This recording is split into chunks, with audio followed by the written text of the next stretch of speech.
এই ছেলে, তোমার এসএসসি এইচএসসি কোন ব্যাচ? 17-19। তুমি আমি কোন ব্যাচ জানো?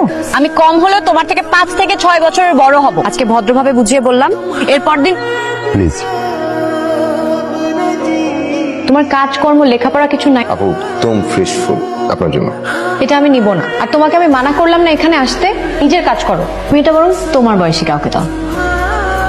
এতদিন আমার চেম্বারের সামনে দাঁড়ায় থাকছো, এখন বাসা পর্যন্ত চলে আসছো। এত বড় সাহস তোমার? আপনি যে আমাকে পছন্দ করেন এটা কিন্তু বোঝা যায়। আপনি কি চান বলেন তো? আপনি চান যে আপনার পেছন পেছন আপনার বাসা পর্যন্ত যাই, আপনাকে ফলো করি?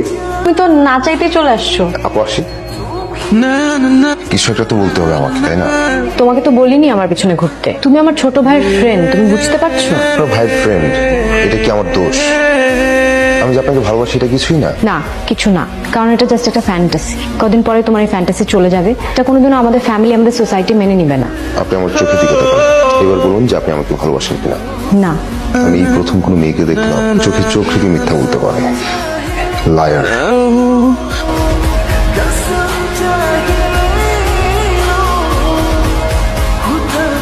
তোমার সাথে একটু জরুরি কথা ছিল। পারবো না। বেশিক্ষণ লাগবে না, জাস্ট 2 মিনিট। তোমার মতো ছেলে আমি কেন পছন্দ করিনি? বুঝতে পারছি না। আমাদের কদিন হলো কথা হয় না, দেখা হয় না, 10 দিন বা 12 দিন। এর মধ্যে তোমার আরেকটা প্রেম হয়ে গেল। তোমাদের কাছে প্রেম ভালোবাসা খুব ইজি, এত সহজে হয়ে যায়। হ্যাঁ, হয়ে যায়। ভালোবাসার ব্যাপারটা তোমার কাছে স্ট্যাটিস্টিক, অ্যাকাউন্টিং, আমার কাছে না। আমার কাছে খুবই আকস্মিক, হঠাৎ ঘটে যায়, তারপর ধরে রাখতে হয়, যত্ন নিতে হয়। অত এরকম হিসাব নিকাশ করে হয় না।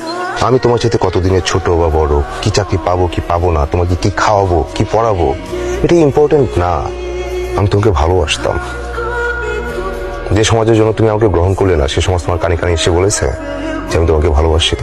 দরজার কাছে একগুচ্ছ ফুল দিয়ে বলেছো কখনো তুমি কেমন আছো, তোমাকে ছাড়া খালি খালি লাগে? আমি বলেছিলাম, আর তুমি হিসাব কষতে কষতে আমাকে মাইনাস করে দিলে। আমার ভুল হয়ে গেছে, I am sorry. I think I fell in love with you. তুমি আমাকে কখনো ভালোবাসো না। আগে ডিসিশন নেওয়ার সময় ভেবেছো ভুল হচ্ছে, আর আজকের ডিসিশন কিছুদিন পর মনে হবে ভুল হয়েছে। তোমার এই হিসাব নিকাশ চলতেই থাকবে, এ যাতে আমরা ভুলটা নিয়ে থাকি। যা ভেঙে যায় না তার জোড়া লাগে না, জোড়া লাগলেও দাগ থেকেই যায়। তোমার রিক্সার পাশের সিটটা না আমার জন্য না। যদি আমার জন্য হতো, কোনোদিন ভুল করে হলে হয়তো সাইকেলটা পাশে রেখে আসতাম। ভালো থেকো।